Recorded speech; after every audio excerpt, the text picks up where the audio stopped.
So now we're going to make something that we call fresh apple cake. I'm not really sure where it originated or what the real name is, but as I was growing up, especially whenever I was a teenager, we had a lady who was a neighbor of ours.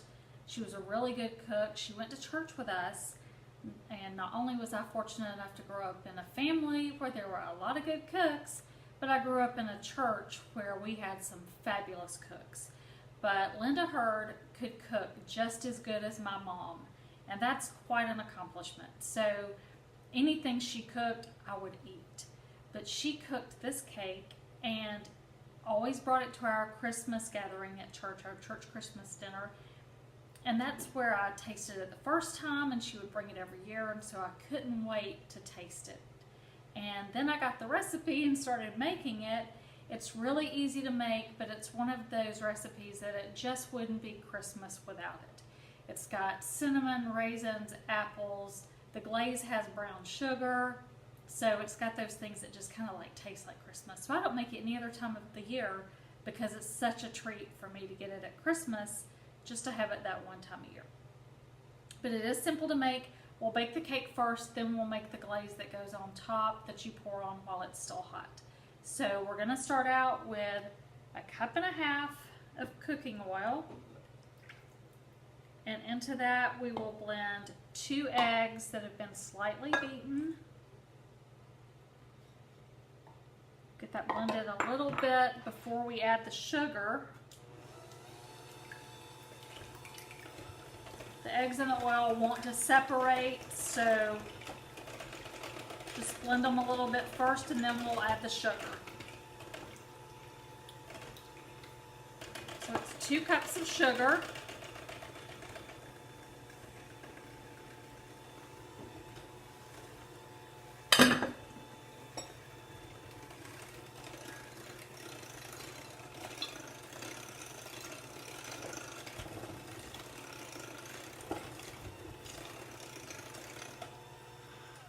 Okay, that's blended good enough. The rest of our ingredients we will stir together by hand because we're going to have fruit in here. So to this mixture, I'll add 3 cups of chopped apples. Any type of red apple is good. I'm using Honeycrisp because it's what I have and they're my favorite. But a Fuji apple, a Red Delicious, Gala apples, any other red apple is going to be good with it. So I'll stir those in, and this does turn into a thick batter. Y'all have recipes too that are just the recipe that you eat at Easter or Thanksgiving? Christmas seems to be the most prominent when you find a recipe that just tastes like Christmas. Must be the cinnamon and brown sugar. Okay, to this we're going to add our dry ingredients, and I will tell you that with dry ingredients I do like to go ahead and mix those together when you're talking about flour and baking powder and salt. The recipe called for 3 cups of flour. Anytime it says flour or doesn't specify, they're talking about plain all-purpose flour. Otherwise it would say self-rising flour. If it says cake flour, that's also plain flour. And when a recipe has you add salt and baking powder or baking soda, whatever the ingredients are that it tells you to add to the flour, you're essentially turning that plain flour into self-rising flour. I've not tried it with self-rising flour. In baking, I stick with exactly what the recipe says just because I know it's going to turn out right. So I'm not going to waste my apples and my pecans and my raisins just to try it out because I'm not that brave. So to this I'm going to add a teaspoon of salt, a teaspoon of baking powder, not baking soda, baking powder, and a teaspoon of cinnamon. And I'll just stir those together with a spoon just to kind of get that mixed in. The reason I do that is because when I've done recipes like this before that call for baking powder or baking soda in with my flour, I've mixed them in separately and there have been spots. First of all, it didn't rise evenly, but there have been spots in it that tasted kind of salty where the baking powder didn't get distributed evenly. So I do try and mix it up a little bit first before I add it in to the other ingredients. Okay, that should be good enough. So I will add this in a little slowly just to get it incorporated,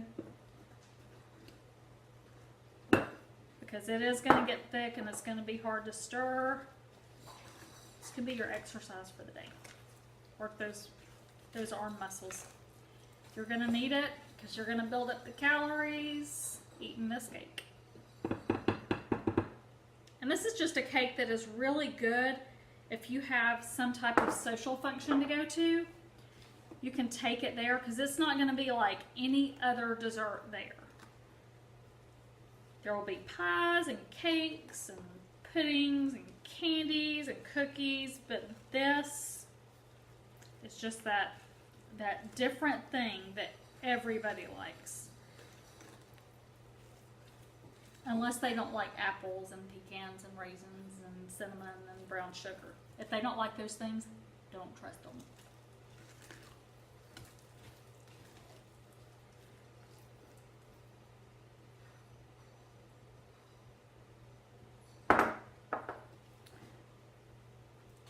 And I bake these in a loaf pan. It will make 2 loaf pan cakes, I believe. And you do need a big bowl because it is going to get pretty full. I may have to get a bigger bowl to mix this in, because once I got a good bit more to add to it. Okay, there's the rest of the dry flour ingredients. Y'all are probably going to see me make a mess here because I'm going to slop this out of the bowl in a minute.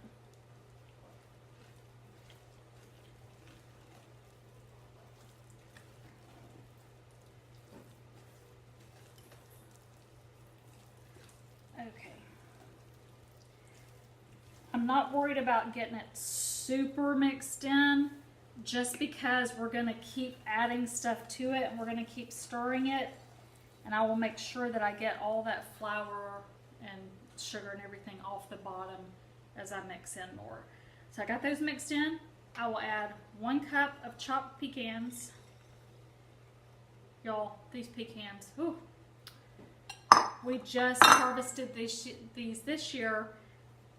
My husband's family has a pecan farm in South Georgia. And if you watch my pecan pie recipe, you know we don't call them anything but pecans. I got corrected on that.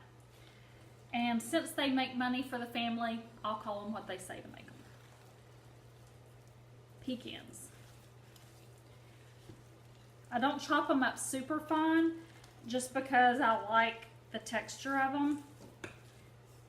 And then a 1/2 cup of raisins.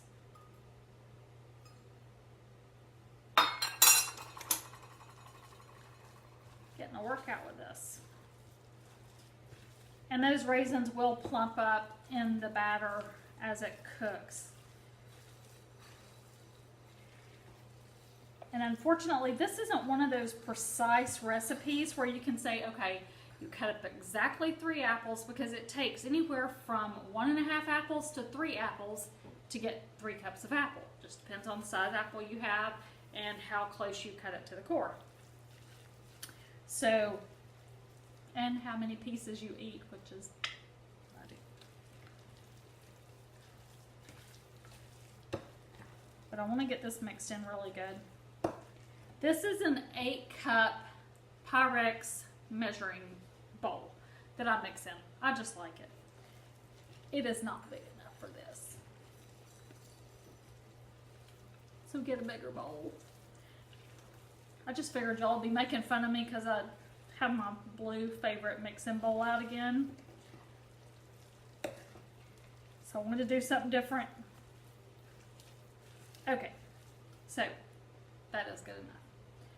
Now, I'm going to put this in the pan, but to show you how you prepare your pan.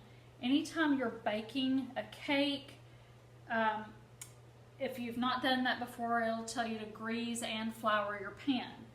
So what I've done is I've put a little bit of vegetable oil on a paper towel. If you've seen my biscuit video or my cornbread video, I don't like to have Crisco on my fingers or vegetable shortening on my fingers. So I put it on a paper towel, and that's how I rub it all over the pan. And get it coated really good. Especially in the corners of the pan. I had some in there already, so I didn't have to take too much time doing this. Then you want to take plain flour. You can use any kind of flour. I use plain flour because it's what I was using for the cake. Take plain flour, and you're just going to knock it all around. It's good if you... Do y'all have a trash bowl? If you don't have a trash bowl, you don't know what you're missing. Whenever I'm cooking, that way I don't have to keep going to the trash can and back or opening a cabinet to put stuff in the trash. Get you a trash bowl. Mine, I put a grocery bag inside of it because it just makes it easier to clean up. It's almost full right now because I'm on my 3rd video, so just excuse it. It's not usually this full. Unless I'm gone and nobody empties it. But when you're cooking and you have that trash bowl, gracious. It will save you sanity and time.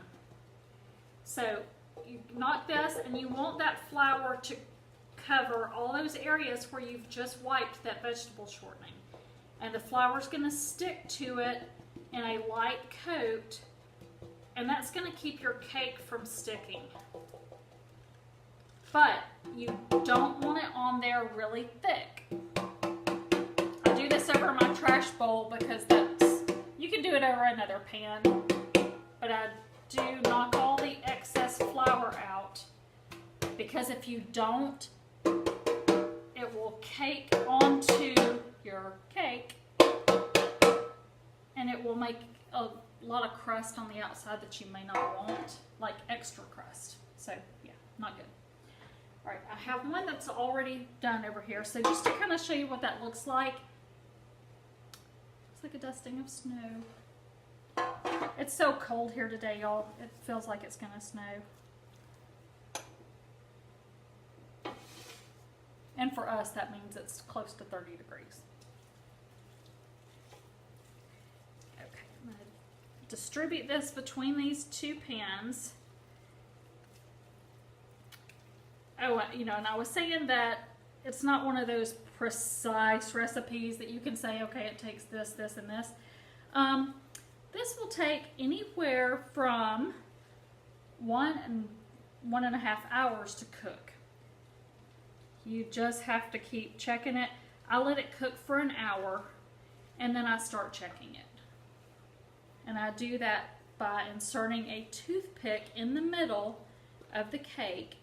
And when that toothpick comes out clean without batter and a ton of crumbs on it, then your cake is done.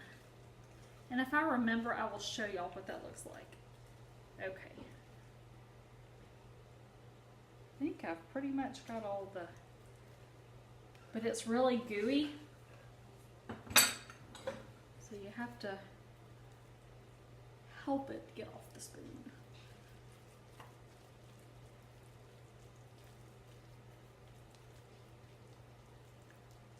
Oh, it already smells good. But when you put that glaze on it, and that glaze is a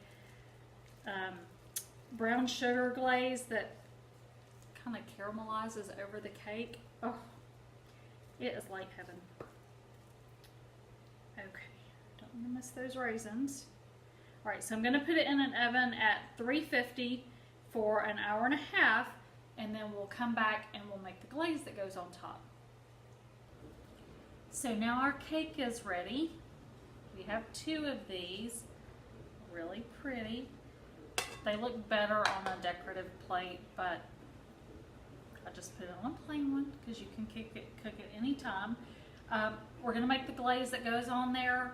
These cakes are still hot, fairly warm, so we're going to go ahead and make the glaze, pour those over top, and then it'll be ready once it cools. So what you'll do is melt. I probably need to get a hot plate to make it easier to do this so you can see exactly what's going on. But you 1 stick of butter on my trash bowl, a cup of light brown sugar, and a 1/4 cup of whole milk.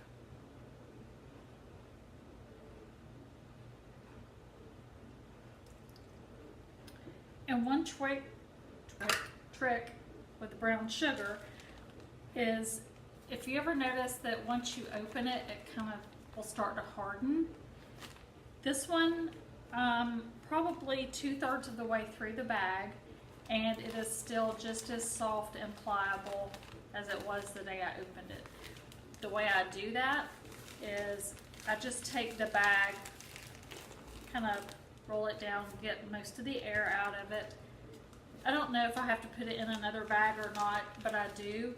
I put it inside of a sealable bag, seal it, and I store it in the refrigerator. And that keeps it soft. So a whole lot easier to use, especially if you don't use a lot of it and it's sitting for a long time. Keep it in the refrigerator in a zipper bag and it's going to stay soft for you. So I'm going to put this on the stove. I will bring it to a boil and then boil it for 5 minutes. After that time, it's going to be ready to pour on the cakes, and then the amount of time that we cook it will get it to the right stage it needs to be to harden. It's not going to get like a hard crack, but it will get to kind of a soft, gooey stage once it cools, so that it'll be the perfect consistency for that cake. So as soon as I get it cooked, I'll be right back. So I've got this glaze cooked for the cakes, and I let it boil for 5 minutes. And you don't boil it on high, just kind of get it started boiling, and then I gently turn it down a little at a time. Ended up with it on low anyway, but it did continue to boil just because it's got a lot of sugar in it. It's going to boil at a lower point than water would boil. So I'm just going to pour that over the top of the cake, making sure I have enough for both cakes. And you can poke holes in the cake if you want to, so it will go down in there. I think that makes your cake less stable, so that when you cut it, it's going to crumble and just fall apart more. So I don't like to do that unless I'm keeping it for us. And then that glaze just kind of goes all in the cake, and it is absolutely delicious. But if you're going to take it somewhere, I think it's going to present better and have a less chance of falling apart when it's cut if you don't poke holes in it. And it almost looks like a caramel sauce on there, but that's not really what it tastes like. And in case I forgot to mention, it is light brown sugar that you use. Dark brown sugar is going to give it too rich of a taste, just because dark brown sugar has more molasses in it than light brown sugar. So it will have a different taste, and if I tilt this too much, it's going to run everywhere. But that's what it looks like. Not a very good picture from this view, but it is beautiful and it is delicious. So I hope you enjoy it and share it with your friends. Enjoy!